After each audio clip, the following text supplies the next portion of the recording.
Tarun sir, ನಾನು Sharan sir ಮತ್ತು Tarun sir ಇಲ್ಲೇ ಅದಾರೆ. ನಾನು ಆ್ಯಕ್ಚುಲಿ ರ್ಯಾಂಬೋ ಸಿನಿಮಾದೊಳಗೆ ಒಂದು ಸಣ್ಣ ಕ್ಯಾರೆಕ್ಟರ್ ಮಾಡಿದ್ದೆ. ನಾನು ಸಾಧಕ್ ಹೋಗಿಲ್ಲ ಸರ್ ಹಿಂದೆ ನಿಂತಿರ್ತೀನಿ, ಒಂದು ದೊಡ್ಡ ದಂಡ ಇರ್ತೈತಿ, ಆದರೆ ನಾನೊಬ್ಬ ಇರ್ತೀನಿ. ನಂಗೆ ಇದ್ದಿದ್ದ ಒಂದು ಡೈಲಾಗ್ ಇತ್ತು, ಆ ಡೈಲಾಗ್ನು ಹಿಂದಿರೋರು ನಂಗೊಂದು ಅರ್ಥ ಕೊಡಲಿ ನಂಗೊಂದು ಅರ್ಥ ಕೊಡಲಿ ಅಂತ. ಅಷ್ಟು ಚಿಕ್ಕ character.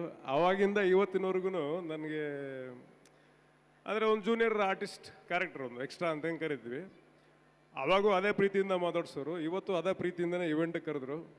Sir thank you so much, ನಿಮಗೂ ಒಳ್ಳೇದಾಗಲಿ. ಆ್ಯಂಡ್ ಶರಣ್ ಸರ್, ನಿಮ್ಮ ಜರ್ನಿ ಇದೆಯಲ್ಲ, ಅಂದರೆ ಒಬ್ಬರು ಸಹ ಕಲಾವಿದರಾಗಿ, ಒಬ್ಬರು ಹಾಸ್ಯ ಕಲಾವಿದರಾಗಿ, ಆಮೇಲೆ ಒಬ್ಬರು ಹೀರೋ ಆಗಿ, ಅದ್ಭುತವಾದ ಕಲಾವಿದರು ನೀವು. ನಿಮ್ಮ ಜೊತೆಗೆ ಸ್ಟೇಜ್ ಶೇರ್ ಮಾಡ್ಕೊಳ್ಳೋದನ್ನು ಭಾಳ ಖುಷಿ ಆಗ್ತದೆ. And Dhananjay, thank you sir. Actually ಧನುನ್ ಕರೆದಿದ್ದಕ್ಕೆ ಲಾಸ್ಟ್ ಟೈಮ್ ಬಿಟ್ಟಾಗಿದ್ದು ಮದುವೆಗೆ ಸರ್. ಮದುವೆ ಆದಮೇಲೆ ಸಿಕ್ಕೇ ಇಲ್ಲ.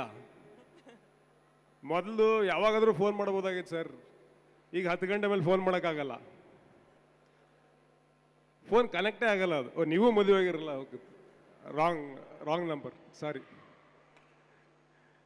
ಮೋಸ್ಟ್ಲಿ ಬ್ಯಾಚುಲರಿಗೆ ಗೊತ್ತಾಗ್ತಿದ್ದು ಅವ್ನ ಸ್ನೇಹಿತ ಮದುವೆ ಆದಾಗ ಹೆಂಗಿರ್ತದೆ ಅಂತ ಅನ್ಕೊಂಡು. ಕನೆಕ್ಟೇ ಆಗಲ್ಲ ಅದು 10 ಗಂಟೆ ಮೇಲೆ. So thank you so much Dhanu for here.